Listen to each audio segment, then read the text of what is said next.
This is Azeem. How's it going? I am Mike Boyd's This is confidant, best friend, exactly what brother. I've known him for 10 years. He is a great guy. Ladies and gentlemen, Mike Boyd. It's me.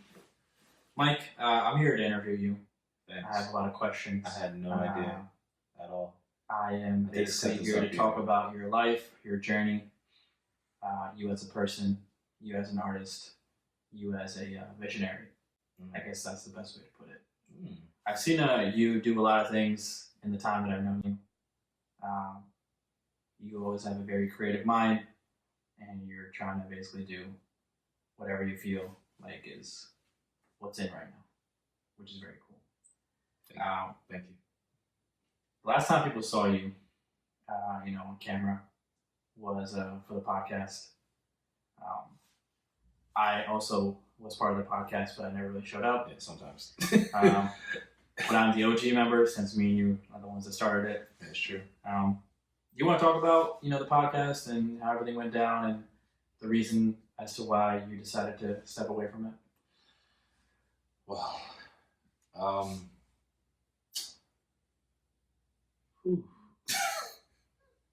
Oh man, you got time to prepare. Do I give him the real reason or do I give him the fake? No, I mean, you gotta fake, let them know. The fake PC bullshit that I've been giving out to people. The fake reasons. Well, let me just say this. One, thank you for all your contributions to the podcast. I try. Both on camera sometimes and behind the scenes all the time. You guys can't see this entire room, but like Azeem is like partially responsible for like most of the stuff that's happening here. I was the tech visionary.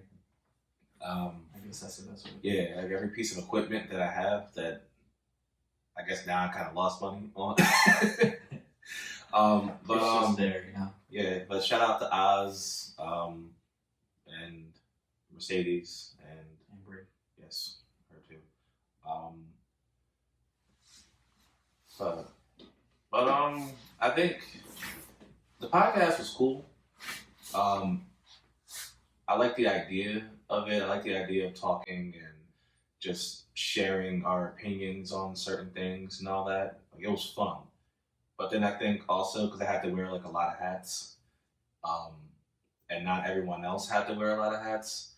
So like I was kind of stressed trying to like carry, the team pretty much.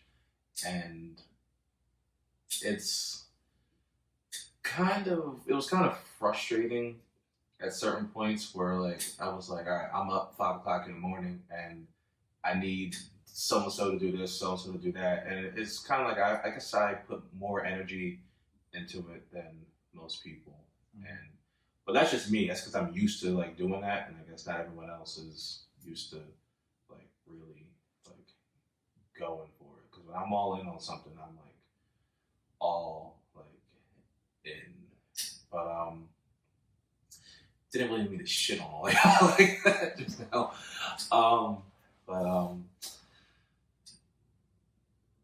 Also, like I said, it was fun, but at certain points it wasn't fun because the conversation that we had were like great content, but then I'm like looking at numbers all the time, numbers. It's all about numbers, and when you start making things about numbers, you start to forget about the things that are really important, and that's connecting with the people and everything like that.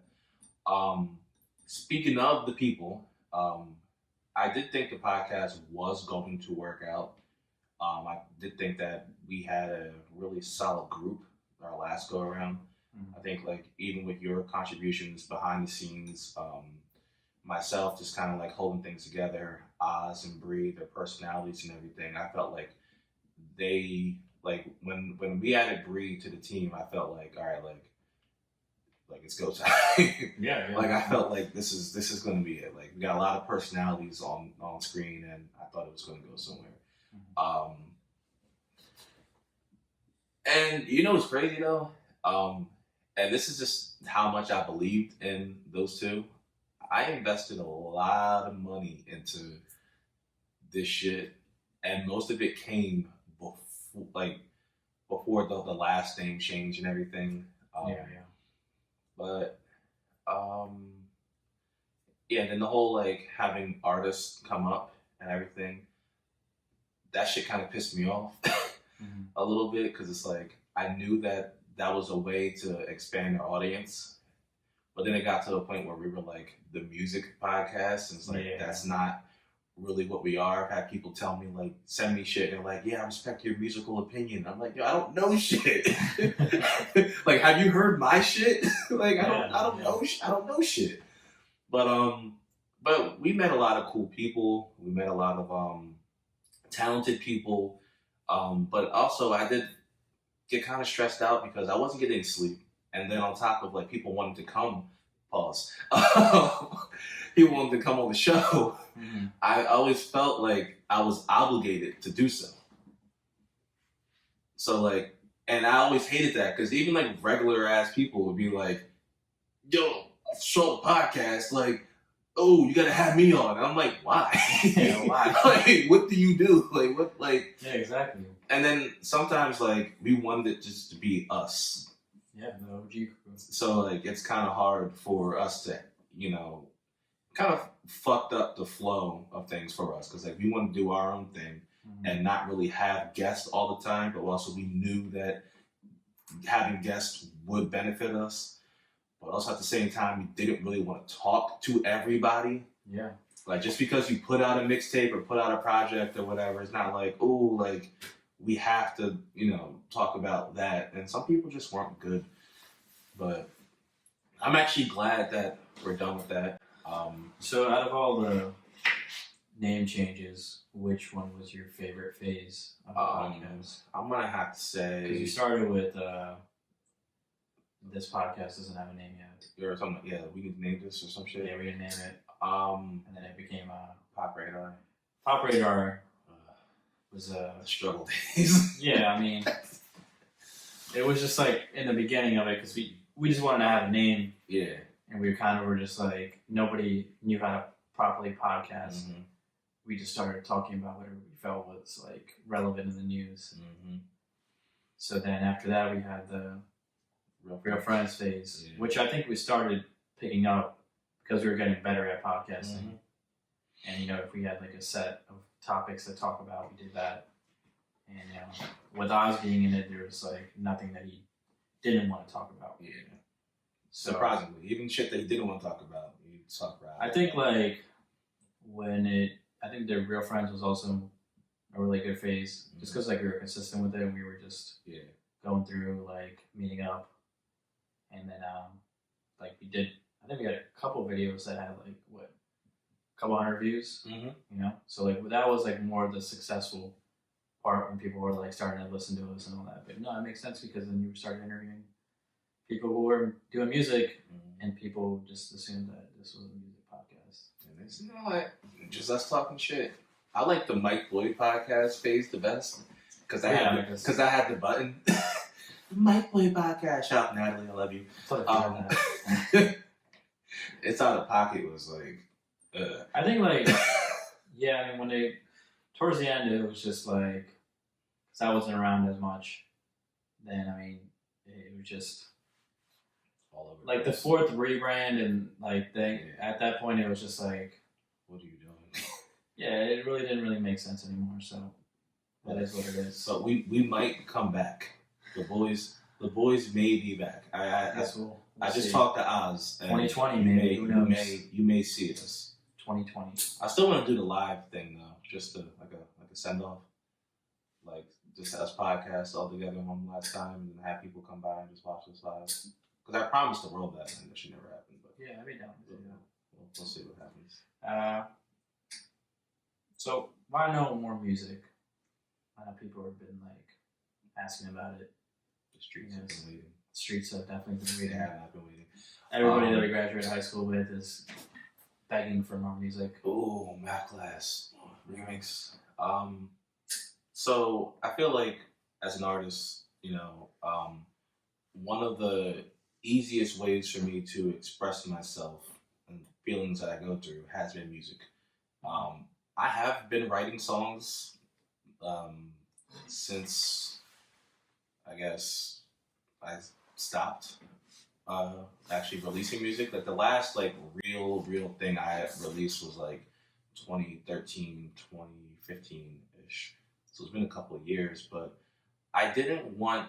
I told myself like when I was younger, like it was like 2013. I told myself that I was going to transition from music to like film and other things because I always felt like um, when you push the SoundCloud link, unless people really like you or unless like that shit's undeniably good, people are like, I don't want to hear this shit. Why everybody gotta rap? Blah blah blah blah blah. Whatever. Right? They're not gonna really click on it, and it kind of opens you up to more criticism.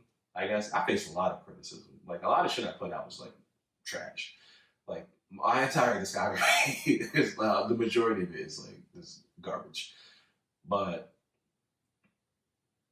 I just felt like I got so wrapped up in like other things, and also I didn't really want to make it look like I was competing with like the younger guys that are in this area now. Like I didn't want to be compared to them or nothing like that. I just wanted to like do my own thing, but it just got to a point where I don't think I was ever ready to release music too, because I realized that after like my last relationship, all the songs that I was writing were like, "You broke my heart," like and shit like that. And I'm just like, you know what? Like, let me just keep this on that hard drive right there. There it is, the infamous hard drive. Like, no, the small one. Oh, right here. If you're looking for anything, music, it's right over anything. here. There's like anything. That's probably like the most valuable thing I have. Ooh. That's that Drake has the BlackBerry. Yeah. Has all his music on there. That's the one. But yeah, I just haven't been in the space to really want to work on it full time and just actually release it too. That's a big step. So that's why like, podcasting was like an easier thing to do because it's like, all right, well, why be the rapper when I can interview the rappers and get the views that way? Like, still the same shit. I'm just trying to get clicks. That's really what I'm trying to do. Pretty much what it is. I want to get seen. Like, it's all about clicks, clout, all that. But it's good to know. It's never coming, by the way. I mean, the music thing was like, you were at a point in your life where you just wanted to release things, and then you transitioned to like a different type of genre of music. But now, if you're not like really passionate about it, and you feel like interviewing people about it is better. That's the thing too. Like I when I think about like being a rapper or some shit, I'm like, all right, like I dress like I could be a rapper. Like, I tweet like I could be a rapper. I still tweet like I'm a rapper. I talk like I'm a rapper, but it's like the same approach that I have to everything I do is actually rapper Mike Bully, but I'm not in that space anymore. I'm trying to expand. I ain't trying to be 20. How old am I? 27? He's still trying to rap. Like, I turn 28 soon. Like, I'm not going to be the face of February. Be there for Mike's 28th birthday party. Yeah, I'll sing math class every time. I'll be at Chuck E. Cheese. Yeah. My daughter's party. I mean, we should do that. Oh, I might do that. That's a good idea. Just because. So, you want to talk about your inspirations, any creative projects that you're currently working on at the moment? What's next? It's any goals for 2020? All right, this might be kind of long, and all over the place. All right, so I think I said earlier that in 2013, did I say it's off camera? Did I say I was ready for 2020? I think I said I was ready for 2020. Yeah, I think so. I think the whole plan that I had was to create this type of like network where I'm housing so many different types of content, whether it's music, films, comic books, short videos, or whatever. Like kind of like a Netflix, but it's just me, because I have so many different ideas and shit that I can get off.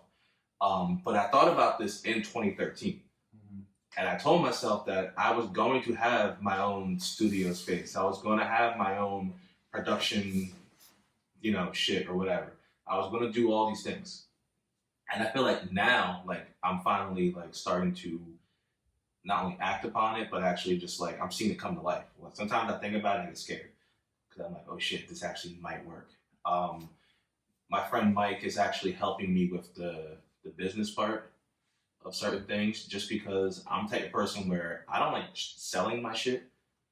Like, I have a hard time doing that. I'd rather draw something for someone and just give it to you than, so he'll be the one to be like, you know what, nah, $20. Mm-hmm. Like, he said $20, $20. Like, I got nothing to do with that. But, and like, as far as inspirations, I know, like, for music and everything, like, I wrote my first songs, like, after listening to, like, Michael Jackson. Mm-hmm. What really inspired me in my later years, and then growing up, Dragon Ball Z really got me into, like, wanting to make comics and, like, it's a great show. If you haven't seen it, watch it. I was, like, making my own mangas and shit. Like, at first I was just making, like, parody Dragon Ball Z comics, and I started making my own characters. Side question: Who is your favorite character on Dragon Ball Z? Who's someone that as soon as you see on the screen, you're like, "Let's go! This is my boy." Shit, I don't know.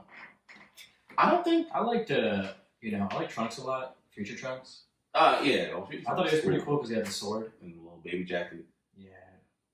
And like that, you see that episode when like he comes, like because he's waiting for Goku, and he meets Bulma and Vegeta for the first time. Yeah. And he's like, "Yo, these are my parents." And Bulma's trying to get the dick. Yeah. If you watch Dragon Ball when Goku was like a kid, Bulma was she was out there. She was a thought. Yeah. But what was I saying?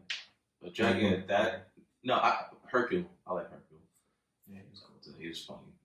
But Dragon Ball Z inspired me. I was watching like different anime, Yu Hakusho, all that shit. Yeah, also a good show. Please check it out. But Kanye West obviously I knew that was gonna is a huge influence on just my mindset in general too. Because like I've never felt like it's weird because like when you're living your life and you're going through like high school, middle school, and all that shit, and it's like you want people to like you. You want to be a popular guy. You want to be this. You want to be that. Like I wanted to be like loved and liked by everybody. Oh yeah, I know. And when I didn't get it, I'm just like it got to a point. It's like, you know what? I was like, I like me, and that's all that matters. Mm-hmm. So like Kanye's actually the one that taught me like how to just be like, you know what? I don't give a fuck if I didn't win this. I don't give a fuck if they don't like this or whatever. This shit is dope because I made it. Mm-hmm. So that's just what it is. And then people just had no choice but to respect that from me. But another inspiration for me, and I have trouble with this too. I get inspired to make things when I'm sad or when I'm going through certain things. And I think because I naturally want people to like me, like I want someone to come up to me and be like, like, I like him. Mm-hmm. Like, you know, girls, like, they'll see like Will Smith or somebody or like Trey Songz or whatever, and they're like, B. Jordan. Yeah, oh, yeah. I'm the real Michael B. but they'll see him and then be like, oh, like, yeah, him, whatever, right? Yeah. Like, everybody wants that. Like, how girls want to be like Beyonce or some shit. Like, everybody wants that. Like, but no one's going to come out and be like, and say it. But I wanted that. But in order for me to get that type of love, since I don't get it from people straight up, I have to hide behind, like, a creative piece of work and draw a picture or make a film or whatever and be like, hey, I did this. Oh my God, Michael, that's great. It's so funny. It's this, it's that, or whatever. Like, it's great. And then when that shit dies down, it's like, oh shit, I have to do it again. So I'm constantly having to create things to keep my self-esteem up high. Or else, when I'm not, if you've noticed, you know me, when I'm not working on things, boom, down, low. Like, but when I am actually working on things and they do come out, my mood is I'm happier and everything. But I just hate the cycle that I have to go through. Like I hate that I need to create things. I'm trying to get to the point where like I feel like a slave to my own art. And like if I ever like drew a picture for you out there or anything like that, I was probably sad as shit when I did it. Or like probably like but it's like they see the final product the final product and they're like, oh like this is great, but you don't realize that like while I was doing this, I was thinking about this or thinking about that or whatever. But I just hate the cycle. Like when I made Kuma, probably my best work like ever, like creatively. Please check it out. Horrible, like it's horrible, but it's great. Yeah, it is. And what got to me was I was like, all right, I'm making a web series about my drinking issues and I guess relationship issues at the time too. And I'm really sad while doing it. Mm-hmm. But people are watching it and they're laughing and I'm just like, haha, like I want to laugh too. But like it's I don't know, it just kind of made me feel a way where I'm like, hey, I'm hurting. Like I'm like help me. But speaking about the alcohol, yeah, I'm not sure if you want to basically go into that, past relationships, and also the time when you were struggling with, alcohol in general, like that time. Well, like I've said before, where the fuck did I say? Where I said how I want to be treated a certain way from people. If I don't get that attention from people, then it gets to a point where, like, I feel like, I mean, you've seen me navigate through relationships and everything. And my most recent one, I'm sitting there like, and listen, I already talked to this person. We're I guess cool or whatever. Like, I didn't need closure for that shit because it's like, oh, you don't want me. Okay, that's all. Is there any relationship that you didn't get closure for? I don't think you ever will get full closure. I don't think, like, that's the thing. Like, to me, it's like, it's either you like me or you don't. And when you stop liking me, it's like, I used to spend, like, hours upon hours thinking, like, well, why doesn't this person like me? Like, why am I this? Why am I that? Or whatever. Like, the one person that I made a song about, I didn't really need closure. You're not going to mention it. Yeah, you know what's crazy? I had to take it down from SoundCloud because I realized that shit was still on there. Oof. I thought I erased that shit from the internet. Like I have that shit. It's on that shit's on the hard drive too. No one's ever gonna see that. Where's the video at? It's on the hard drive. Oh, okay. It's on YouTube still too, but no one's ever gonna find it. Yeah, no one's ever gonna see it. Remember the time in the group chat I made it active again? Yeah. Like that shit was. Yeah. But it was a different time. But for that, right, I didn't need closure because I knew exactly that, like, this person was like, I hate you, essentially. And they stuck to that. See, the thing with me is, like, I like consistency. And this is where I've gotten, what I learned from my last relationship and everything was, I had someone who was telling me, the words and actions were never matching. And then when it got to a point where, like, all right, this person's like sending me like pictures and shit, and in my mind, I'm just like, listen, like, stop teasing me. Yeah. Like, stop teasing me. And I'm pretty sure like this person did want to like do that and everything, but I'm like, listen, if we ain't about to fuck, then don't send me the shit. If you're not about to follow through with what you're saying or what you're portraying, then leave me alone. Because I've told people this because the last 2 years I kind of swore off women. Pause.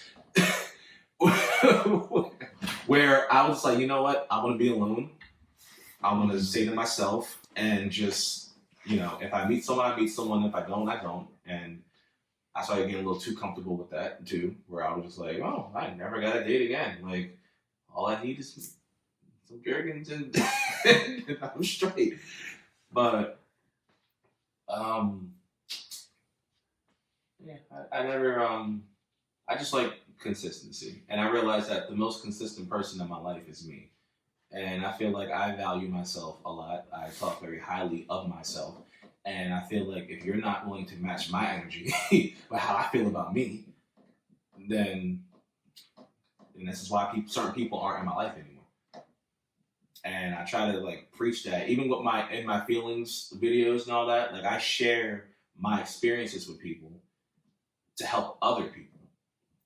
I don't ever like really hide like what I'm going through or something like that, just because I want like people like you or maybe Oz or someone who's going through the same thing that I can maybe help them by either just living it or just sharing it. But shout out to them, for making me the person that you see here today, a very broken person. And I realized that too, because over the last few months, it's November now, but over the summer, I was like, oh, like, this shit is great. Like, I'm living my life and I was happy. Like, had things to be happy about. And then, like, I'll go to sleep at night and I'm like, what the fuck? Like, why am I sad?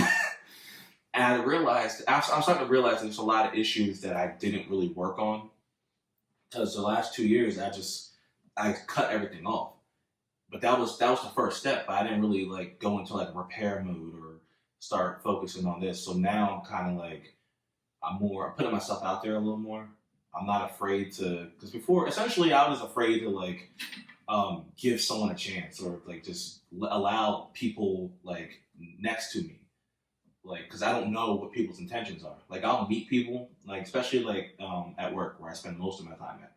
I'll meet people, and to me, they'll see me straight faced and everything, and I'll be kind of rude to them, and they want to break down the walls and the barriers that they see, not to make me happy, but just because it's like, oh, I bet you I can get him to smile.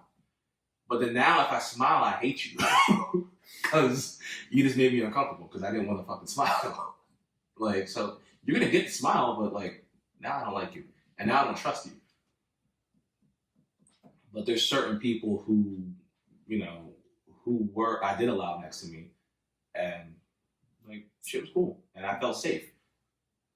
Just don't really, I know I'm like rambling, like in like different places and shit, but like, it's all there. Yeah. Yeah, I mean, been through a lot, talked to a lot of people, but it's kind of made you the person that you are today. So, in a way, a lot of that was just... Yeah. And if you think I'm horrible now, because people think I'm an asshole and cold-hearted and shit, I used to be way worse, like 5-10 years ago. It was bad. Literally the first day we met, he was just like, you want to be in my math class stage performance? And then he didn't remember my name when I was up there. He was like, yo, you sit over there.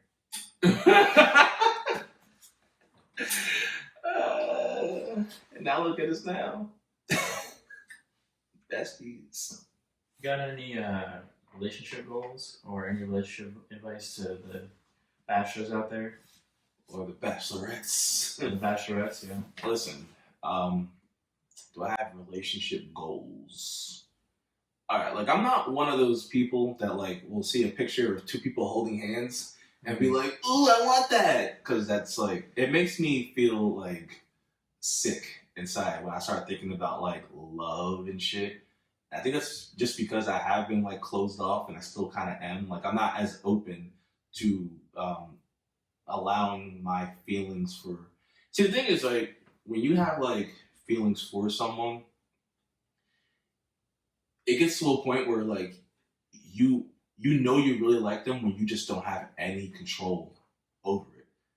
Like right now, like I'm in a position where I met somebody and I found myself doing things that I've never done for anybody else ever in my life. It used to be like, oh, you want to go out? Cool. But like some dick is going to follow like right after that. and we're never gonna leave my house.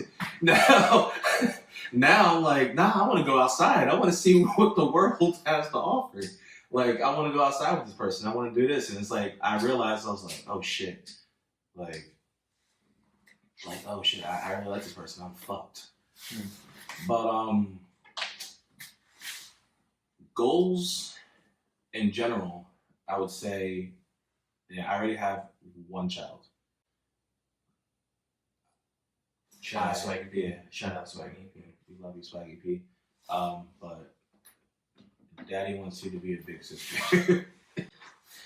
And like I'll lie about that when I tell people, like, because listen, I don't even like kids like that. I don't like infants. I don't like cleaning up shit. I don't like none of that shit. But what I do like, and what I without giving up too much personal information here, I would like to actually experience that, sharing that with someone the right way. I made a lot of mistakes in my life, did a lot of things that I'm not really proud of doing. So if I ever did get the chance to share a child with someone, and I would like it to be done the right way. Like, I want y'all to see me on Instagram and like I'm hitting the pinata or whatever. Like, oh shit. Yeah, like my boy General, not General. Well, yeah, it is a general reveal because you can't assume the gender of the baby. Yeah.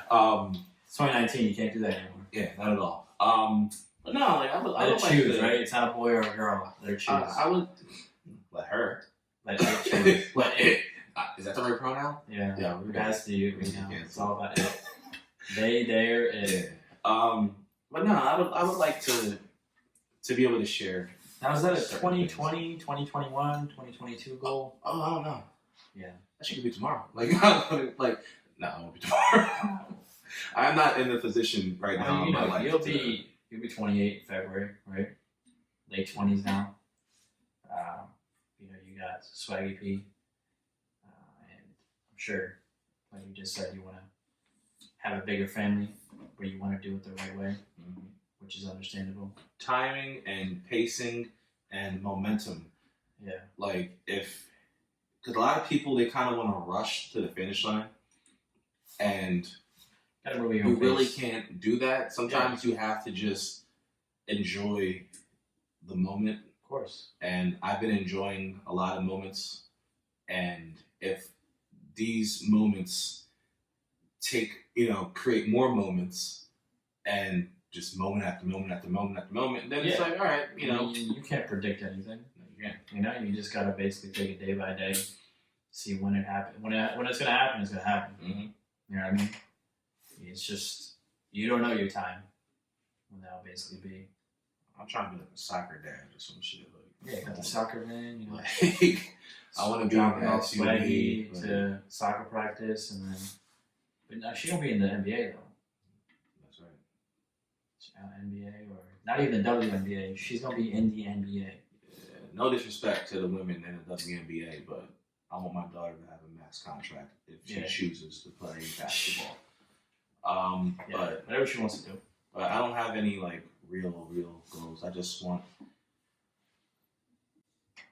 honestly, like, I want to feel good, and I want whatever energy I have to be positive energy for whoever I have in my life, and I just want to be able to share something with somebody. I want to be able to come home and be like, oh, there's my wife, there's my kids, and like, like just every day. Like right now, I come home and just like it's my couch right there. There's my couch. Hey, there it is. Nice and comfortable. And here's my bed. Like, thanks. But and advice to people: don't get caught up. Stay off social media. Don't listen to social media will have you it'd be right, but like social media will have you thinking like, I'm out here getting cheated on. I'm out here getting this. I'm out here getting that. Like, I also think that social media gives sometimes the wrong perception of what a relationship should be. and people tend to look at celebrities and all that stuff, and certain people be like, no, I want to have a relationship this way. Like, that's what they say, right? Like the hashtag relationship goals. Yeah. Like, what your goals are for the relationship might be completely different from someone else. So, I also think that social media has that influence where it makes it tough sometimes. Because, and then also that part too, like how it ruins things, because it makes people second guess that the person that they're with is doing something else. And then, you know, things could basically get worse that way. But I mean, you know, this is the time and the age that we live in, you know what I mean? Like, it's just unavoidable. And if you meet someone who has no social media, then run fast, like, run away. Because that person is an alien. Listen, well, I guess I'm talking to an alien because she ain't got shit. And I'm happy as fuck about it. Because I think it's like, for me, I would be a red flag. I mean, it depends. Like, if you think you have no social media, like, okay, if you have like one thing, right? Snapchat. If you have like Snap, you got a Snap. That's it, right? If you have Snap, that's fine. Because people, look, it's 2019. People are still getting catfished. How is that still happening? Well, what type of person are you where you're talking to someone that you've never even met before, when all these types of technology exist? Yeah. Right? Yeah. Like, I'm texting someone, but I've never met them in real life. Oh, but are you sure that that's the right person? Like, are you sure that's the person that you're talking to? Mm-hmm. Yeah, but they've never sent me any pictures. I'd be like, what are you doing? You're sitting here talking to Brad from Kansas. Probably. You think it's someone, think it's Susie from Miami. Like, exactly. You can't be doing that. No, man, it just doesn't make sense anymore. But in the end, people, you want consistency. Like, it's not about who you want.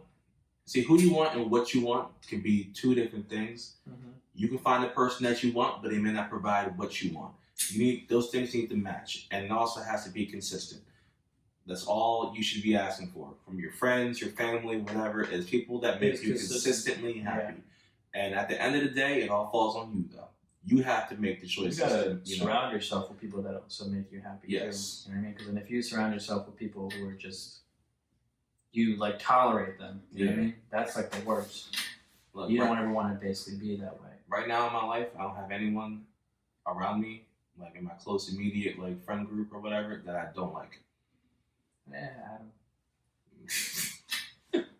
Just kidding, Adam. Just kidding. No, but it's everyone that's here. They're here for a reason. If they're not, then they're not. But I mean, I'm sure I've had those times, right, too, where you've met someone and you click with them instantly, and you're like, yo, this person's gonna be around in my life forever, for years and years to come, and then it just abruptly ends. Yeah. And then you're like, wait, wasn't this supposed to be the best friendship ever? Well, what I say to that is, if you've ever been my friend for a short amount of time, I hope that you've learned something while we were friends, and I hope you've enjoyed the time, because people think not everything has to last, not everything will last, too. In friendships, relationships, everything like that. Sometimes you just have to enjoy the moment for what it is, and then just go out there and make new moments with people. But don't settle. You can't make the moments for everybody. Some people are special, but they're only special for a certain amount of time. Mm. Some people are special and they'll be special forever. That's facts. Mm-hmm. Well, it was a pleasure interviewing you. I've known you for a decade. First started out not knowing my name, but I knew your name now. Make growth. It was a pleasure. I'm excited to basically see you grow and the future projects that you have. I tell the people. I do have stuff coming, by the way. Oh. Where's the eye emoji? I don't want y'all to think that I'm just out here just posting pictures on Instagram and living my life and all this shit. Nah, I'm actually working. I got some things in the works, but I can't tell you exactly what it is, just because I'm at the point in my life where if I'm going to share something with the world, I want to make sure that it's it's actually gonna happen. So, but it's coming. It's coming. I'm excited. You know what it is. Well, I mean, whatever. You do know what it is. Yeah, Holy shit. I You know what it is. Yeah, but I mean, you know, I'm sure that people are excited to see what you have in store. So, because you know, I know you personally. When you put your mind towards something, you basically go all out. Mm-hmm. So, whatever is next, I'm sure it's going to basically be great. Yes, thank you. Thank you. And if it isn't, you know who's going to tell you that it's not great. Me. That guy right there. Well, this is really weird. Yeah, I've never interviewed you before, but the end of the interview that I did not set up at all on my own. No, I mean, you know, you got. It's really spontaneous. Now that people know that you got what you got going on in your life and a little bit about you and all that stuff, and I'm sure you know if they follow you on your social media. You want to plug any social media? Please don't follow me on social media. There's nothing important happening. I think his social media is it Michael M. Boyd? Michael M. Boyd on Instagram. Michael M. Boyd on Twitter. Don't hit me on Snapchat because it's the same shit. Nope. Nothing's happening on there. He is also on. Are you on Tumblr? My Tumblr actually. He's on Pinterest. No, I'm on Tumblr for real, but I'm on Tumblr. Like, if you saw my Tumblr, I look back on. I haven't seen your Tumblr. I look back on some of the shit I posted on my Tumblr. I'm like, oh, I felt that way. Because what I'll do is, if I'm feeling something, I'll just like post. I remember I posted something like, "Why do I feel like this and this and that, whatever." And I'm sitting there. I look back at it like 2 months later. I'm like, ew. Like, what the fuck? That's why I don't like to put too much stock into people, because like, we be sad about people that don't even really fucking matter at all. But I was like, ugh, disgusting. Good to know. But that's where all my fashion pics go and yeah, sad posts. It's depressing on there. But all right, Azeem. This is the end. Follow him on social media, and we're excited to see what you have next. Yes. Thank you for your time. No, thank you for your time. Wait, yeah? Is that how it goes? That's it. I'm not used to being on the other side of this. Yeah, it's alright. It's over. Okay. Cut the cameras. Alright. Okay.